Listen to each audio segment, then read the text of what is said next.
வந்து மீன் குழம்பு வைக்க போகிறோம். மீன் குழம்புக்கு மசாலாலாம் அரைச்சிக்கலாம். பாருங்க, இது வெங்காயம், பூண்டு, சின்ன வெங்காயம், பூண்டு. எண்ணெய் கொஞ்சம் போடுங்க. எண்ணெய் ஊற்றணும்.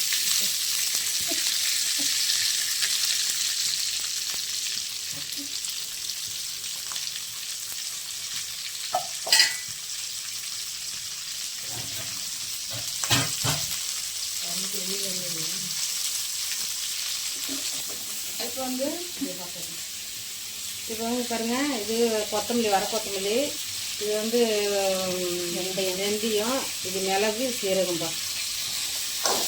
இது வந்து வணக்கம்போது பாருங்க, இந்த மாதிரி வணங்கி வரணும்.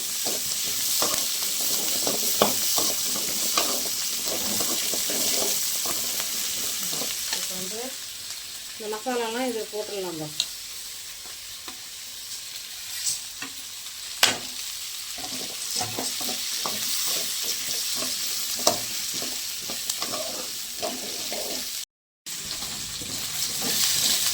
இப்போ பாருங்க, இது நல்லா இப்படி வணங்கிடுச்சு. இது நல்லா இப்படி வணங்கிடுச்சு. தக்காளி அரிஞ்சு வச்சுருக்க தக்காளியை போடலாம். தக்காளி கொஞ்சம் நிறைய போட்டாலும் குழம்பு டேஸ்ட்டாக இருக்கும். மீன் குழம்பு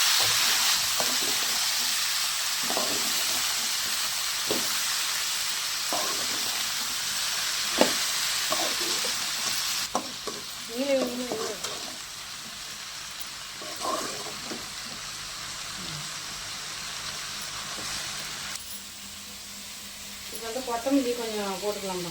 கொத்தமல்லி எல்லாம் கிள்ளி போட்டுக்கலாம்.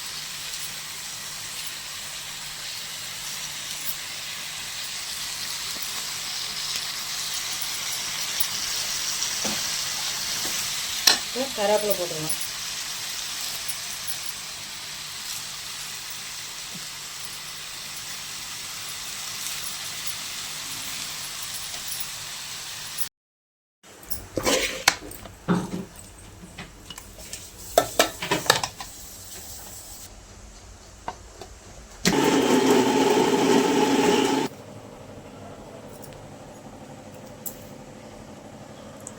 திருப்பியா இப்போ வந்து பச்சை மிளகாய் கூட்டு ஆட்டிடுச்சு. பச்சை மிளகாய் இதுலேயே அறுத்து போட்டுக்கலாம்.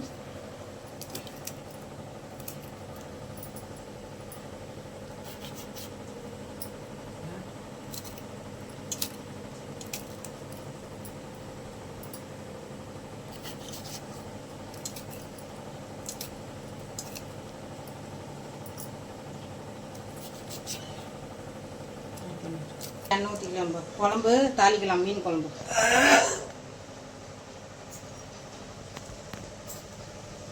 நல்லெண்ணெய் ஊற்றிக்கலாம்.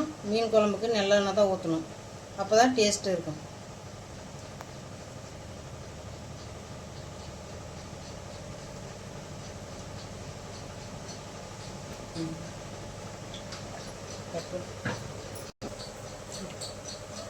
பாருங்கப்பா, இப்போ கடுகு போட்டுக்கலாம்.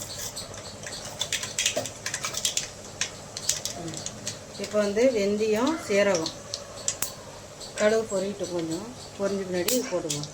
இப்போ வந்து கடுகு பொரிஞ்சிடுச்சு. இப்போ வந்து இது ரெண்டும் போட்டுக்கலாம்.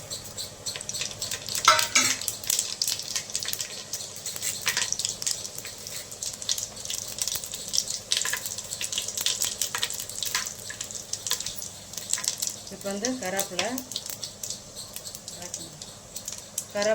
போட்டு இங்கே காட்டு.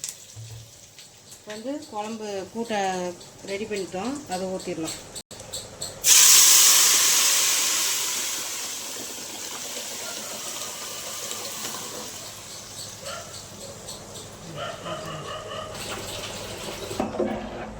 இப்போ மீன் குழம்புக்கு நம்ம கூட்டாட்டி ஊற்றியாச்சு. இப்போ வந்து அதை கொதிக்க விடலாம்.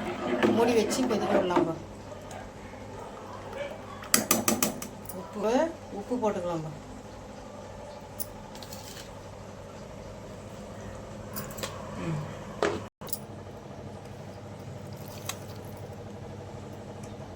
மீதியில் குழம்பு போட்டுக்கலாமா?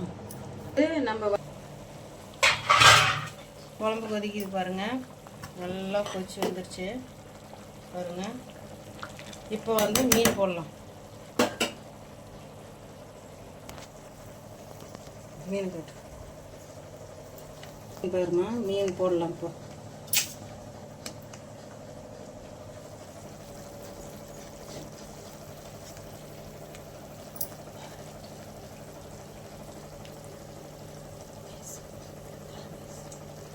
பாருங்க, இப்போ வந்து மீன் பாருங்க, வஞ்சர மீன், இது வஞ்சர மீன், ஜிலேபி, 2 மீனும் சேர்ந்து கலந்து போடுறேங்க. பார்த்து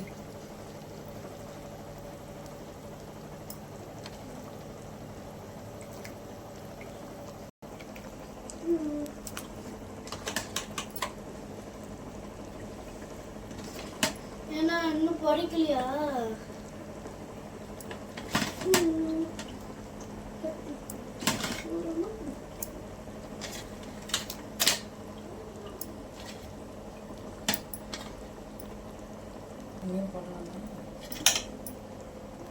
மீன் குழம்பு ரெடி ஆயிடுச்சு.